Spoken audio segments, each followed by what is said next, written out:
नमस्कार सभी को, जय हिंद। मैं अर्पित शर्मा आप सभी का हमारे इस डिजिटल एजुकेशन प्लेटफॉर्म पर आप सभी का हार्दिक स्वागत करता हूं, अभिनंदन करता हूं।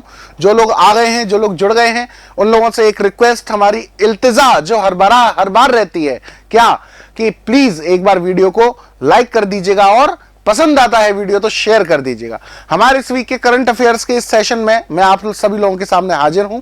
तो जो लोग आ गए हैं, जो लोग जुड़ गए हैं, बस उनसे एक छोटी सी रिक्वेस्ट। सभी लोग जानते होंगे हमारे वीक के करंट अफेयर्स जो होते हैं उनमें एक एक क्वेश्चन यूं मान के चलो हम लोग नगीना ढूंढ के निकालते हैं। हम लोग किस में से, हम भूस के ढेर में से एक सुई ढूंढ के निकालते हैं। ठीक है, जो पूरे वीक के करंट अफेयर्स होते हैं उनमें जो सबसे इंपॉर्टेंट करंट अफेयर्स हैं वो इंपॉर्टेंट करंट अफेयर्स लेकर हम आपके सामने हाजिर होते हैं। बस हमारी आपसे एक छोटी सी रिक्वेस्ट होती है कि एक बार बस वीडियो को लाइक कर दिया कीजिए और शेयर कर दिया कीजिए, जहां पर आप जिस भी प्लेटफॉर्म पर करना चाहें, कोई इशू नहीं है। क्यों? क्योंकि देखिए, सिर्फ हमारा फायदा नहीं हो, ज्ञान ऐसी चीज है जो बांटने से बढ़ता है। ठीक है, तो आप लोग भी बांटिए, आप लोग भी बढ़ाइए लोगों का ज्ञान, और हम बढ़ते हैं हमारे क्वेश्चन की तरफ। तो पहला क्वेश्चन आ रहा है आपके सामने, सब लोग इसका आंसर दीजिएगा जरूर। चलिए, पहला क्वेश्चन, G20 प्रेसिडेंसी के तहत भारत में पहले ग्लोबल टूरिज्म समिट का आयोजन कब किया जाएगा? आप सभी को पता होगा, वर्ष 2023 के लिए भारत क्या है, G20 का अध्यक्ष है। G20 20 देशों का एक समूह है, ग्लोबल 20, उसका अध्यक्ष 2023 के लिए भारत को चुना गया है। और 2023 में भारत में ही सारी चीजें इसमें ऑर्गेनाइज की जाएंगी। अभी हाल ही में जैसे G20 शेरपा बैठक, तो G20 शेरपा बैठक का आयोजन कहां किया गया था? G20 शेरपा बैठक का आयोजन किया गया था उदयपुर में। ठीक है, वैसे ही G20 प्रेसिडेंसी के तहत ग्लोबल टूरिज्म समिट जो है वो आयोजित किया जाना है। कब से कब तक किया जाना है? तो याद रखिएगा, ग्लोबल टूरिज्म समिट 10 से 12 अप्रैल 2023 को आयोजित किया जाएगा। 10 to 12 अप्रैल 2023 को आयोजित किया जाएगा। और इसके अलावा अभी फिलहाल ये जान लीजिए, अभी वेन्यू डिसाइडेड नहीं है। वेन्यू जब भी डिसाइडेड होगी तब भी हम आपको बता देंगे इसकी वेन्यू, पर फिलहाल 10 से 12 अप्रैल 2023 तक इसका आयोजन किया जाएगा। आगे बढ़ते हैं।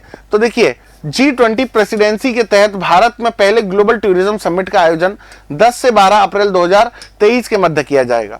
ठीक है, जैसा कि अभी आपको बताया, G20, ये भारत का लोगो भी देख सकते हैं आप G20 का, ये भारत के तिरंगे की डिजाइन में बनाया गया है। वसुधैव कुटुंबकम लिखे नीचे लिखा हुआ है, वसुधैव कुटुंबकम, वो थ्योरी जिस पर भारत हमेशा विश्वास रखता है, वसुधैव कुटुंबकम की भावना। अयम निजह परवेति गणना लघु चेत साम उदार चरित्र नाम तो वसुधैव कुटुंबकम, यानी कि ये मेरा है, ये तेरा है, इस बात की तुलना या गणना छोटे हृदय वाला, छोटे मन वाला व्यक्ति करता है। बड़े हृदय वाले के लिए, विशाल हृदय वाले व्यक्ति के लिए तो पूरी पृथ्वी ही उसका परिवार है। तो वसुधैव कुटुंबकम की भावना जो है, भारत ने इसका थीम, अपना थीम G20 का क्या बनाया है? वसुधैव कुटुंबकम को बनाया है। तो इसका आयोजन पर्यटन मंत्रालय और भारतीय उद्योग परिसंघ CII, ठीक है, के सहयोग से किया जाएगा। पर्यटन मंत्रालय और भारतीय उद्योग संगठन, इनके माध्यम से किया जाएगा।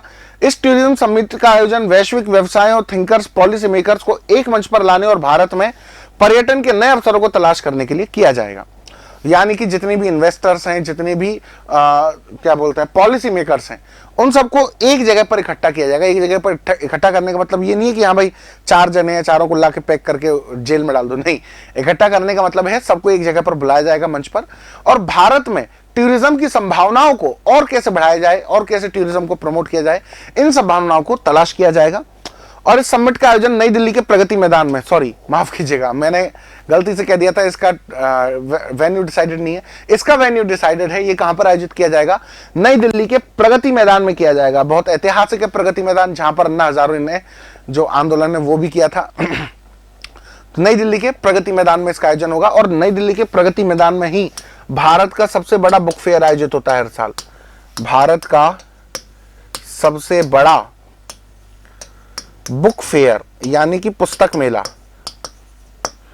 यह भी कहां आयोजित होता है? प्रगति मैदान में ही आयोजित होता है। ठीक है, चलिए, तो टूरिज्म समिट का आयोजन भारत में कब से कब तक किया जाएगा? 10 से 12 अप्रैल तक। कहां पर किया जाएगा? नई दिल्ली के प्रगति मैदान में किया जाएगा। कौन करेगा?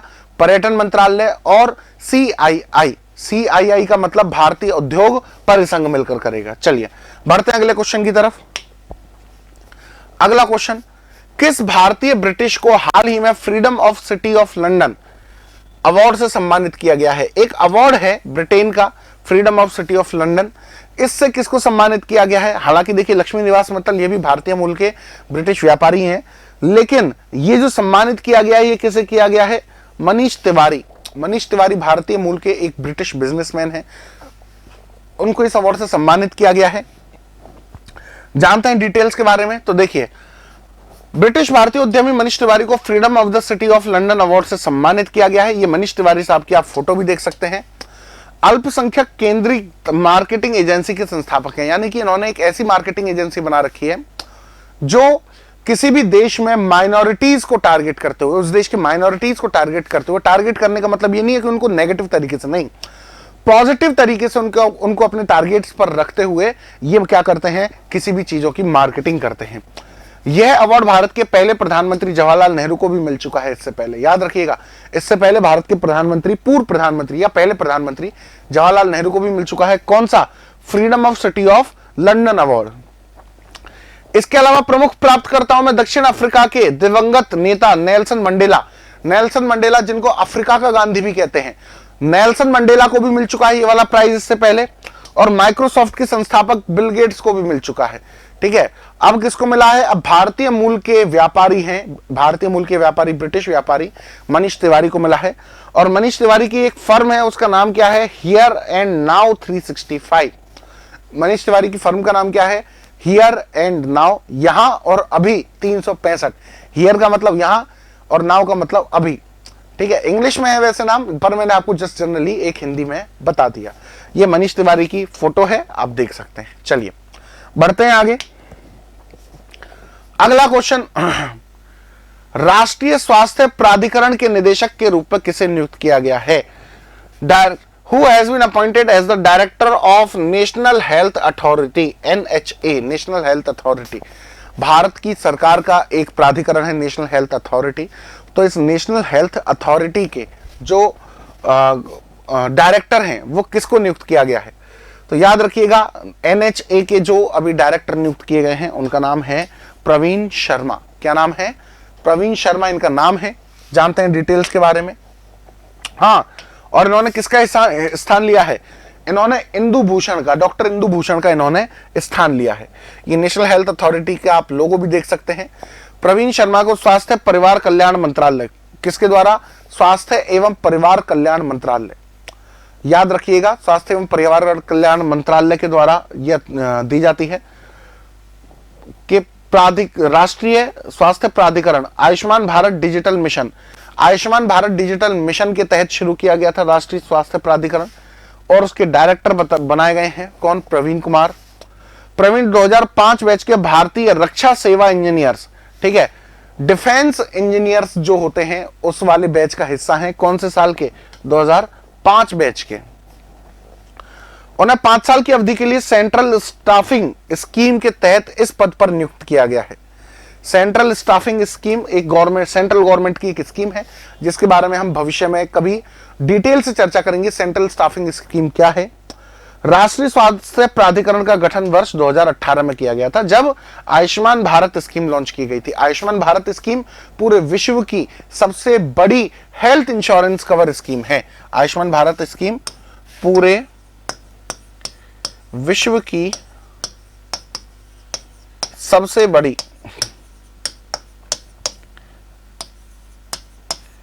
हेल्थ कवर स्कीम, पूरे विश्व की सबसे बड़ी हेल्थ कवर स्कीम है। कौन सी? आयुष्मान भारत योजना। अच्छा, आयुष्मान भारत योजना में कितने रुपए तक का इलाज किया जाता है? आयुष्मान भारत योजना में सर 5 लाख रुपए तक का मुफ्त इलाज प्रोवाइड कराया जाता है। लेकिन इसमें एक ड्रॉबैक, पता है क्या? आयुष्मान भारत स्कीम का एक ड्रॉबैक ये है, ये केवल और केवल किसके लिए है? ये केवल और केवल बीपीएल लोगों के लिए है, बिलो पॉवर्टी लाइन लोगों के लिए है, आम नागरिकों के लिए नहीं है। राजस्थान में इससे मिलती जुलती एक स्कीम है, लेकिन वो सबके लिए है, जो बहुत बेहतरीन है, ये भी बता देता हूं मैं आपको। राजस्थान में आयुष्मान भारत का तोड़ निकाला राजस्थान सरकार ने, और वो क्या निकाला भैया, इसका तोड़ निकाला चिरंजीवी स्वास्थ्य बीमा योजना। चिरंजीवी स्वास्थ्य बीमा योजना, और चिरंजीवी स्वास्थ्य बीमा योजना में 10 लाख रुपए तक का 10 लाख रुपए तक का कवर दिया जाता है। ठीक है, इसमें एक्सीडेंटल कवर भी शामिल होता है। चलिए बढ़ते हैं अगले क्वेश्चन की तरफ। तो राष्ट्रीय स्वास्थ्य प्राधिकरण के डायरेक्टर कौन नियुक्त किए गए हैं? प्रवीण शर्मा नियुक्त किए गए हैं। ठीक है, इसके बाद अंडमान और निकोबार द्वीप समूह के कितने द्वीपों का नामकरण परमवीर चक्र विजेताओं के नाम पर किया गया है?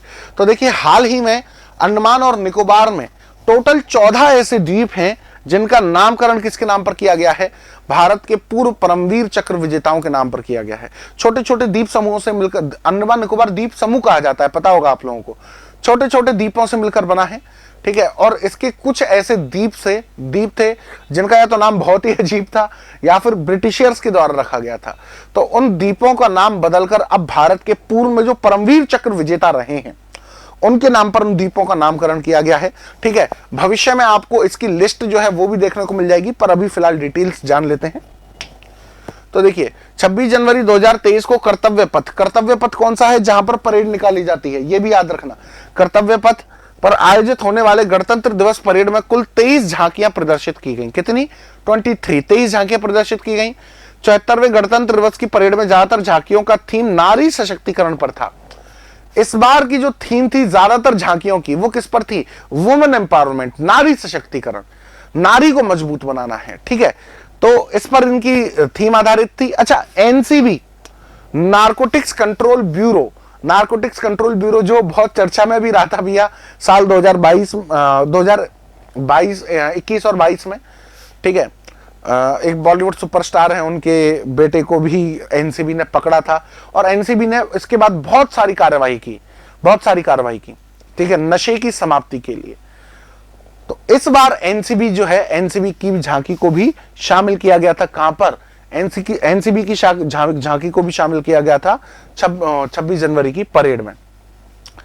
कर्तव्य पथ पर निकलने वाली उत्तर प्रदेश की झांकी की थीम अयोध्या का भव्य दीपोत्सव है, जो 3 वर्षों में यह दूसरी बार अयोध्या में रामनगरी अयोध्या पर आधारित है। मतलब यूपी की जो थीम है पिछले 3 सालों में दूसरी बार किस पर आधारित थी? इस बार यूपी की थीम इस बार जो राम जन्मभूमि में अयोध्या में दीपोत्सव, और याद रखना पिछले साल दीपोत्सव का रिकॉर्ड भी बनाया था भैया अयोध्या ने, एक साथ सबसे ज्यादा दीप जलाकर विश्व रिकॉर्ड स्थापित किया था अयोध्या ने, और झांकी भी उत्तर प्रदेश की इसी पर आधारित थी। चलिए बढ़ते हैं आगे अगले क्वेश्चन की तरफ। अगला क्वेश्चन, हाल ही में इंडिया ओपन बैडमिंटन चैंपियनशिप के पुरुष एकल का टाइटल किसने जीता?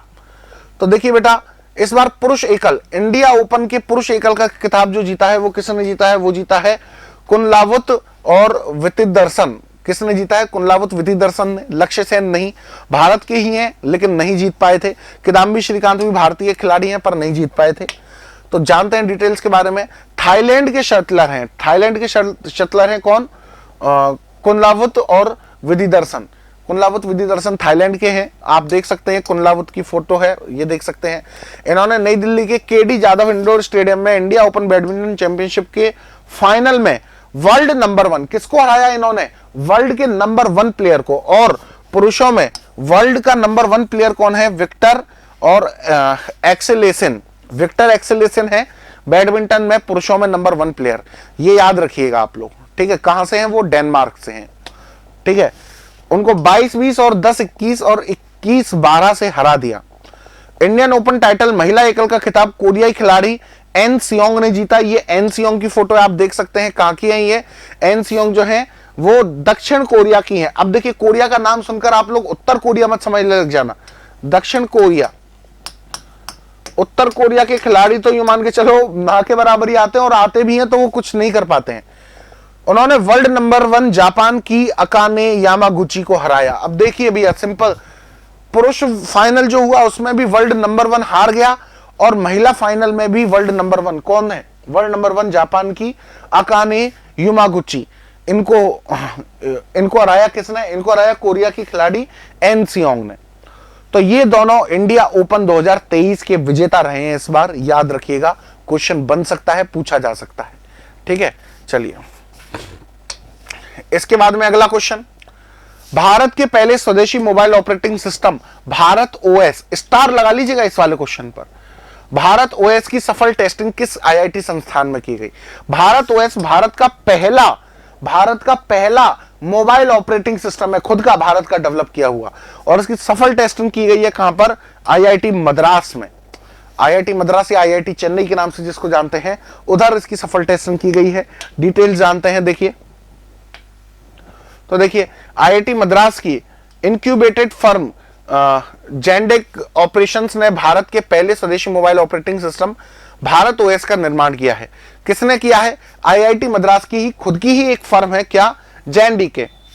तो जेंडके जो संस्थान है, जेंडके, इसने भारत ओएस को डेवलप किया है।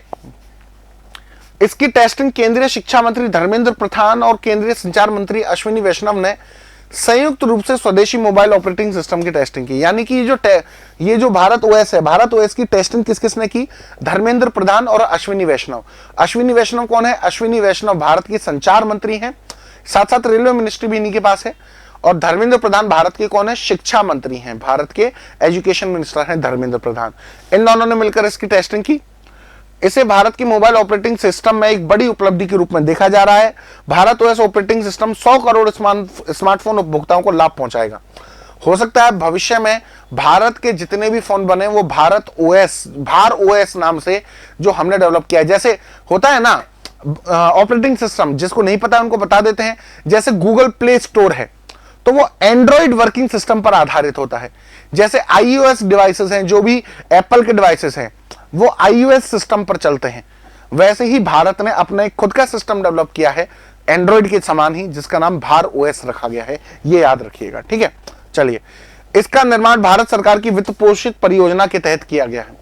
गवर्नमेंट ऑफ इंडिया ने इसको फंड किया था और उसके बाद में इसको बनाया गया है सिंपली तरीके से। तो भारत में बना पहला ऑपरेटिंग सिस्टम क्या है? भार ओएस। किसने बनाया है? आईआईटी मद्रास। आईआईटी मद्रास की किस कंपनी ने? जेंडके नाम की कंपनी है, उसने बनाया है। ठीक है, भारत ओएस। चलिए ये उस सेरेमनी का लोगो है जिस सेरेमनी में इसकी लॉन्चिंग की गई थी। अगला क्वेश्चन, भारत के 74वें गणतंत्र दिवस समारोह के मुख्य अतिथि कौन थे? ठीक है, भारत के 74वें गणतंत्र दिवस समारोह के मुख्य अतिथि कौन थे भैया? पता होगा आप सभी को, पता हो तो बताइए नाम। ठीक है, कमेंट बॉक्स में बताइए। चलिए हम भी बताते हैं पैरेलली। तो भारत के 74वें गणतंत्र दिवस समारोह के मुख्य अतिथि जो थे वो थे ए, अब्दुल फतेह अल सीसी। अब्दुल फतेह अल सीसी क्या है? राष्ट्रपति हैं। कहां के राष्ट्रपति हैं? ये मिस्र के। मिस्र बोल लीजिए या इंग्लिश में इजिप्ट बोल लीजिए। ठीक है, इजिप्ट के राष्ट्रपति हैं। आंग सान सू की। आंग सान सू की पहले राष्ट्रपति थी कहां की? आंग सान सू की पहले राष्ट्रपति थी म्यांमार की। ठीक है, लेकिन म्यांमार में तख्ता पलट हो गया 2020 में, आपको पता होगा। वहां पर लोकतंत्र हटाकर जो सेना है, सेना का शासन दोबारा स्थापित हो गया। व्लादिमीर जेलेंस्की ये राष्ट्रपति हैं कहां के? व्लादिमीर जेलेंस्की ये राष्ट्रपति हैं यूक्रेन के। और आप सभी को पता होगा यूक्रेन और रशिया में वॉर चल रहा है और व्लादिमीर जेलेंस्की को साल 2022 का time person of the year भी घोषित किया गया है, ये याद रखिएगा। Time person of the year कौन बने थे? व्लादिमीर जेलेंस्की ही बने थे। चलिए डिटेल जानते हैं। तो मिस्र के राष्ट्रपति अब्दुल फतेह अल सीसी 24 जनवरी 2023 को अपनी 3 दिवसीय भारत यात्रा पर थे। ठीक है, 3 दिवस की भारत यात्रा पर आए थे अब्दुल फतेह अल सीसी 24, 25 और 26। वह भारत के 34वें गणतंत्र दिवस पर राष्ट्रपति के मुख्य अतिथि थे। उनके साथ 5 मंत्री और वरिष्ठ अधिकारियों का एक उच्च स्तरीय समूह भी शामिल था। ठीक है, 5 मंत्री भी आए थे इजिप्ट के, और इसके अलावा उच्च स्तर के, ऊंचे लेवल के अधिकारी भी इसमें शामिल हुए थे। और मिस्र के राष्ट्रपति को पहली बार गणतंत्र दिवस पर मुख्य अतिथि के रूप में आमंत्रित किया गया था।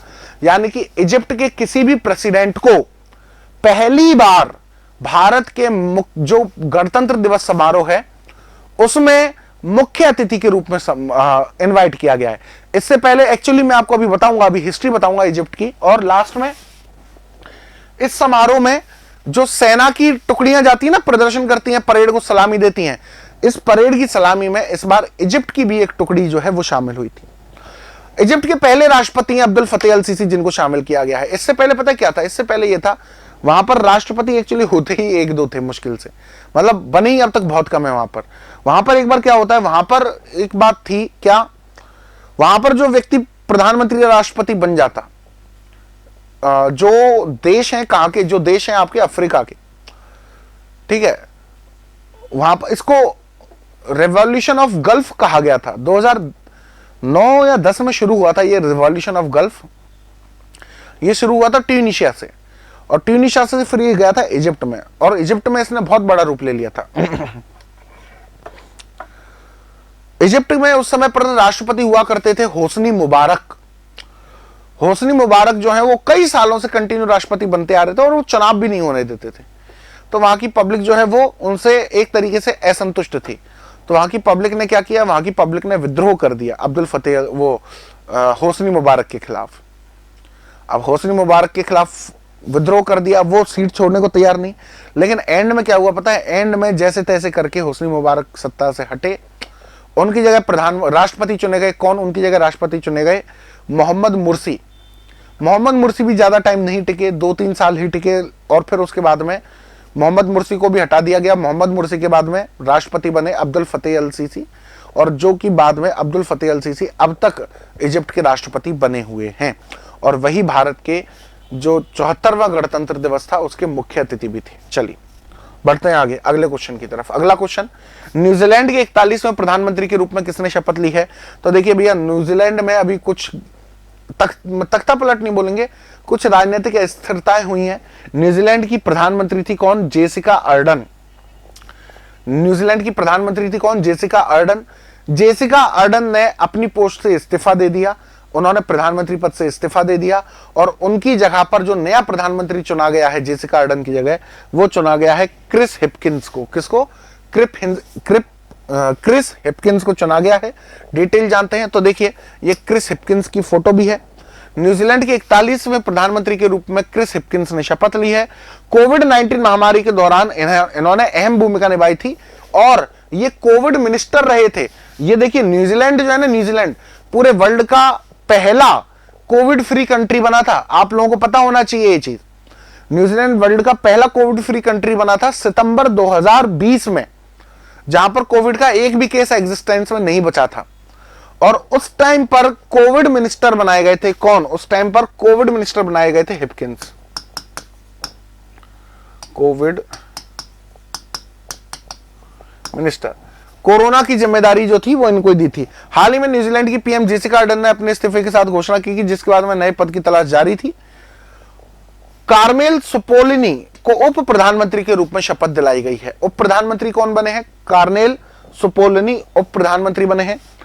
क्रिस पहली बार 2018 में रेमुताका से सांसद बने थे। रेमुताका एक सीट पड़ती है, ठीक है, क्राइस्ट चर्च में, जो न्यूजीलैंड में है। वहां से पहली बार सांसद चुने गए थे 2008 में। कौन? हिपकिंस। और अब कौन बन गए हैं? अब बन गए हैं देश के, न्यूजीलैंड के प्रधानमंत्री। 2020 में कोविड मिनिस्टर यही बने थे, ठीक है, याद रखिएगा। और किन्होंने इस्तीफा दिया है? जेसिका अर्डन ने इस्तीफा दिया है, उनकी जगह पर ये प्रधानमंत्री बने हैं। चलिए अगला क्वेश्चन, राष्ट्रीय मतदाता दिवस की थीम क्या थी इस बार? तो याद रखिएगा, इस बार राष्ट्रीय मतदाता दिवस की जो थीम थी वो क्या थी? Nothing like voting, I vote for sure. Nothing like voting, I vote for sure, ये इस बार राष्ट्रीय मतदाता दिवस की थीम थी। अब जानते हैं इसके बारे में, डिटेल्स के बारे में। तो देखिए, प्रतिवर्ष 25 जनवरी को नेशनल वोटर्स डे मनाया जाता है। अच्छा, क्यों मनाया जाता है नेशनल वोटर्स डे 25 जनवरी को? क्योंकि 25 जनवरी 1950 को ही इलेक्शन कमीशन की स्थापना की गई थी। किसकी? इलेक्शन कमीशन, चुनाव आयोग। अच्छा, मुख्य निर्वाचन आयुक्त कौन थे भारत के पहले? भारत के पहले मुख्य निर्वाचन आयुक्त थे सुकुमार सेन। और ये आप लोगों का टास्क है, पहले तो सुकुमार सेन थे, वर्तमान में कौन है? वर्तमान में भारत के मुख्य निर्वाचन आयुक्त यानी कि चीफ इलेक्शन कमिश्नर भारत के कौन है? कमेंट बॉक्स में बताइए आप लोग, ठीक है। तो निर्वाचन आयोग 25 जनवरी 2023 को 13वें राष्ट्रीय मतदाता दिवस का आयोजन कर रहा है, ठीक है। इस बार 13वां राष्ट्रीय मतदाता दिवस है। 13वीं बार ही मनाया जा रहा है। ऐसा नहीं है कि 1950 में बना था तो हर साल मनाते आ रहे हैं, नहीं, शुरुआत 13 साल पहले हुई है, जिसके तहत नई दिल्ली में एक राष्ट्रीय समारोह का आयोजन किया जा रहा है। और इस कार्यक्रम में राष्ट्रपति द्रौपदी मुर्मू मुख्य अतिथि के रूप में शामिल हुई थी। दिल्ली में समारोह का आयोजन किया गया था जिसमें राष्ट्रपति द्रौपदी मुर्मू मुख्य अतिथि के रूप में शामिल हुई थी। वर्ष 2023 के राष्ट्रीय मतदाता दिवस का आयोजन का theme nothing like voting I vote for sure है। यानी कि इस साल का जो थीम है वो क्या है? Nothing like voting I vote for sure, यानी कि वोटिंग के जैसा कुछ भी नहीं है, मैं जरूर वोट दूंगा, ये हिंदी में मतलब है इसका। और राष्ट्रीय मतदाता दिवस की शुरुआत वर्ष 2011 में हुई थी, जैसा कि मैंने कहा 13 वर्ष पहले। कब? वर्ष 2011 में। वर्ष 2011 में पहली बार मनाया गया था। ठीक है, वर्तमान में मुख्य निर्वाचन आयुक्त कौन है, यह आपको बताना है कमेंट बॉक्स में। अगला क्वेश्चन, भारत की कौन सी फिल्म ऑस्कर 2023 में डॉक्यूमेंट्री शॉर्ट सब्जेक्ट कैटेगरी में नॉमिनेट हुई है? तो याद रखिएगा, इंडिया की एक मूवी है जो डॉक्यूमेंट्री कैटेगरी में नॉमिनेट हुई है, उसका नाम क्या है? The elephant whispers. क्या नाम है? द एलिफेंट विस्पर्स नाम है मूवी का। डिटेल जानते हैं तो देखिए, 95वें एकेडमी अवार्ड्स, देखिए ऑस्कर अवार्ड्स को एकेडमी अवार्ड्स के नाम से भी जाना जाता है। भारतीय documentary film the elephant whispers documentary short subject category में सिलेक्ट हुई है। इसका निर्देशन कार्तिकी गोंजाल्विस ने किया है। ये आप देख सकते हैं, मूवी का पोस्टर है और ये डायरेक्टर की फोटो है। इससे पहले फिल्म आरआरआर का superhit song Naatu Naatu original song category 2023 के लिए नॉमिनेट हुआ है। नाटू नाटू को अवार्ड भी मिला है, पीपल्स चॉइस अवार्ड जो है वो भी मिला है, उसको गोल्डन ग्लोब अवार्ड भी मिला है। और अब जो इसको नॉमिनेट किया गया है नाटू नाटू को, किसके लिए नाटू नाटू को नॉमिनेट किया गया है? जो ओरिजिनल सॉन्ग कैटेगरी है एकेडमी अवार्ड्स की, उसमें भारत की फिल्मों ने 95 एकेडमी अवार्ड्स में 3 नामांकन प्राप्त किए हैं। इस बार जो 3 नॉमिनेशंस हैं वो मिले हैं इंडिया की मूवीज को। भारत की documentary film all that breathes भी ऑस्कर 2023 के लिए नामांकित हो गई है और यह फिल्म शौनक सेन द्वारा निर्देशित की गई है। एक और मूवी है documentary movie all that breathes, ठीक है, उसको भी नॉमिनेट किया गया है। तो टोटल 3 नॉमिनेशन है भारत से कब? इस बार के एकेडमी अवार्ड्स, यानी कि 95वें एकेडमी अवार्ड्स में। चलिए बढ़ते हैं आगे अगले क्वेश्चन की तरफ। अगला क्वेश्चन, अब भारतीय अमेरिकी वायुसेना में ब्रिगेडियर जनरल ग्रेड पर नियुक्ति के लिए नामित किया है। ब्रिगेडियर जनरल बनाया गया है अमेरिका की वायुसेना में किसी भारतीय व्यक्ति को। तो वो भारतीय व्यक्ति कौन बने हैं? तो याद रखिएगा, वो भारतीय व्यक्ति जो अमेरिका में ब्रिगेडियर जनरल बने हैं वहां की एयरफोर्स में, उनका नाम है राजा जे चारी। क्या नाम है? राजा जे चारी। डिटेल जानते हैं तो देखिए, ये राजा जे चारी की फोटो भी है। भारतीय मूल के अमेरिकी अंतरिक्ष यात्री राजा जे चारी को अमेरिकी एयरफोर्स में सेना ब्रिगेडियर जनरल के ग्रेड पर नियुक्ति के लिए नामित किया गया है। देखिए, ये मैंने बताया भी था, राजा जी चारी जो है वो अंतरिक्ष में जब गए थे तब मैंने करंट अफेयर्स में ये चीज पहले भी बताई थी। वह वर्तमान में national aeronautics and space administration, NASA जिसको बोलते हैं, ये नासा की शॉर्ट फॉर्म है, फुल फॉर्म है national aeronautics and space administration, Johnson space centre Texas में क्रू 3 के कमांडर के रूप में कार्यरत हैं। ठीक है, क्रू 3 के कमांडर हैं। ये क्रूज होते हैं कई सारे, उसमें क्रू 3 के कमांडर हैं राजा जी चारी। वर्ष 2020 में नासा और यूरोपीय अंतरिक्ष एजेंसी ने इंटरनेशनल स्पेस स्टेशन के लिए एयर स्पेस क्रू मिशन के कमांडर के रूप में चुना गया था। एयर स्पेस मिशन कमांडर है यूरोपियन और नासा का जो मिक्स था, उसके कमांडर भी रह चुके हैं राजा जी चारी। और ये मैंने करंट अफेयर्स में बताया भी था, पिछले साल के करंट अफेयर्स में भी। वह वर्ष 2017 में नासा में शामिल हुए थे। उनके पास 2500 घंटे से अधिक का उड़ान अनुभव हासिल है। 2500 से ज्यादा घंटे का इन्होंने फ्लाइट्स जो है वो चला रखी हैं, इसका अनुभव भी राजा जी चारी के पास है। चलिए बढ़ते हैं आगे अगले क्वेश्चन की तरफ। अगला क्वेश्चन, वर्ष 2022 के लिए ICC men's cricketer of the year के रूप में किसे चुना गया है? 2022 के mains cricketer of the year के रूप में जो चुना गया है वो चुना गया है किसको? बाबर आजम। बाबर आजम कौन है?